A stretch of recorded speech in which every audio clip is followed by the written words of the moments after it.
Kayo ba'y nakakain na ng ganitong uri ng prutas o kaya halaman siguro to? Ito marami to sa parting Kapikulan, lalo na sa San Jose, Bulacan, Marinisor, sa may Kaliuba, napakarami nito. Ang tawag sa amin nito, kurumbot. Ito ay talagang kinakain to, lalo na yung ino. Yung iba mga kinain na ng ibon, no? Wala ng laman. Titikman nga natin uli. Siguro mga 30 years na uli akong hindi nakakain ito. Nung nasa Bicol pa ako nakakain ito. Ito yung laman niya, parang yung orange.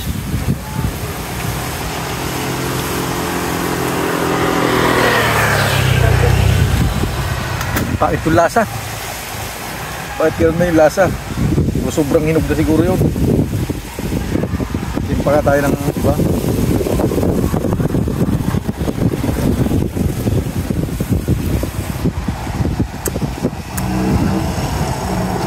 Siguro dahil sa masarap na yung kinakain natin dito sa Metro Manila o kaya sa Rizal, baka nanibago na tayo sa lasa. Pangit na yung lasa. Ito kayang medyo manibal lang. Ben, matamis? Wala kang lasa. Dati masim-masim na matamis to eh. Yun. Kailangan pala yung manibal lang. Ganun na yung nag-aagaw yung tamis at asim niya. Kayo ba'y nakakain na rin ito? Anong tawag naman ito sa probinsya nyo? Kung nakakain na kayo nito, shoutout sa atin lahat. Napakarami nga ng bunga niya.